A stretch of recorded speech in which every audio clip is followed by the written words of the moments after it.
یه سوال، شما الان در مورد زردچوبه چه تصوری دارین؟ فکر میکنی یک ادویه ساده است فقط؟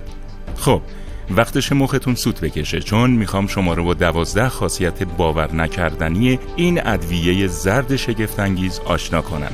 این کار ویژه کانال تلگرامی لالالند با ترجمه و صدای دکتر سهیل سریزدی تقدیم همه ایرانیان در سراسر جهان. شماره 12. زردچوبه دندوناتون رو سفید میکنه. میمونای هندی که علاقه وافری به خوردن زردچوبه تازه دارن، دندوناشون از میمونای دیگر کشورها سفیدتره. این موضوع رو دانشمندان بخش آسیب شناسی دهان در دانشگاه پنجاب هند کشف کردن. روش تجویز: اول مسواکتون رو توی روغن زیتون یا آفتابگردون خیس کنید، بعد داخل زردچوبه بذارید و بعدش هم 3 دقیقه دندوناتون رو مسواک کنید و این کار رو هفته‌ای 3 مرتبه انجام بدید. معجزه بعد از 1 ماه رخ خواهد داد. شماره 11. زردچوبه شما را از شر آکنه راحت میکنه. روش تجویز: یه قاشق غذاخوری از ژل آلوورا رو با 1/4 قاشق چایخوری زردچوبه مخلوط کرده و 10 تا 15 دقیقه بذارید روی جوشاتون بمونه، بعد با آب سرد صورتتون رو بشورین. این کار رو 3 بار در هفته که تکرار کنین، بعد از 1 ماه پوستی شفاف خواهید داشت. شماره 10. زردچوبه رشد موها رو سریعتر و موها رو ضخیم‌تر میکنه. روش تجویز: یه قاشق غذاخوری زردچوبه رو با 3 قاشق غذاخوری روغن مایع گیاهی مخلوط و به مدت نیم ساعت در مناطق کم پشت سر قرار بدید و بعد از نیم ساعت بشورید. این کار رو ماهی 1 تا 3 دفعه انجام بدین. شماره 9. زردچوبه سیستم ایمنی بدن رو قوی میکنه. اگه دنبال یه تقویتی خوب میگردین، 1/3 لیوان زردچوبه بریزین و روش هم آب اضافه کنین و به روش حرارت دیدن غیر مستقیم 10 دقیقه اون رو داغ کنید. بعد که سرد شد در یک ظرف سربسته در یخچال نگهداریش کنید. برای استفاده هر بار 1 تا 2 قاشق چایخوری از این مخلوط رو با 1 لیوان شیر گرم و عسل مخلوط و هر روز نوش جان کنین تا هیچ وقت مریض نشین. در زمان بیماری هم هر 3-4 ساعت 1 بار از این معجون بنوشید. شماره 8.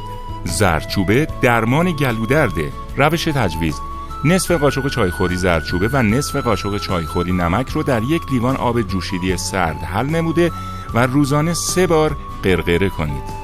شماره 7. خدا حافظ سرماخوردگی. خواص ضد التهابی زردچوبه اون رو به یک داروی فوق‌العاده برای درمان سرماخوردگی تبدیل کرده. روش تجویز: 1/2 قاشق چایخوری زردچوبه رو در 1 لیوان آب حل نموده و به روش غیر مستقیم 1-2 دقیقه حرارت بدید و روزی 2 بار نوش جان کنید. شماره 6. زردچوبه پوست خراشیده و زخمی رو ترمیم میکنه. روش تجویز: نصف قاشق چایخوری زردچوبه و نصف قاشق چایخوری زنجبیل رو در آب جوشیدنی سرد حل کرده و ضماد حاصل رو روزی 1 بار در محل زخم بمالید. شماره 5. زردچوبه دردهای مفصلی رو تسکین میده. روش تجویز: 1 قاشق غذاخوری زردچوبه رو با 1 قاشق غذاخوری عسل و 2 عدد سیر له شده مخلوط کرده و روزی 20 دقیقه روی مفصل دردناکتون قرار بدین و این کار رو تا 2 هفته هر روز تکرار کنید. شماره 4. زردچوبه باعث بهبود خلق و خو و تحریک عملکرد مغز میشه. زردچوبه در درمان بیماری‌های ناشی از سن مثل آلزایمر، پارکینسون و سکته مغزی بسیار موثره. روش تجویز: روزانه 1 لیوان آب مخلوط با نصف قاشق چایخوری زردچوبه، نصف قاشق چایخوری فلفل سیاه و عصاره نصف لیمو ترش تازه نوش جان فرمایید. البته این نوشیدنی برای مبتلایان به ناراحتی معده مناسب نیست. شماره 3.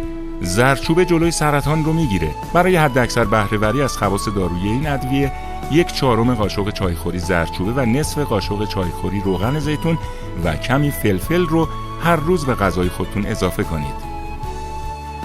شماره 2. زردچوبه در جوانسازی پوست مؤثره. روش تجویز: مخلوط 1 قاشق چایخوری از زردچوبه، شیر و عسل رو روی صورتتون بمالین و 15 دقیقه صبر کنید، بعد بشورینش. این کار رو روزانه به مدت 1 ماه انجام بدید. بعد 2 ماه صبر کنید و دوباره تکرار کنید. شماره 1. زردچوبه لاغر کننده است. اگر از جمله افراد شکم گنده هستین که میخوان شکمشون رو آب کنن، زردچوبه بهترین انتخابه براتون. روش تجویز: نصف قاشق چایخوری زردچوبه رو در 1 لیوان شیر حل کرده و روزانه 2 بار صبح و شب میل فرمایید.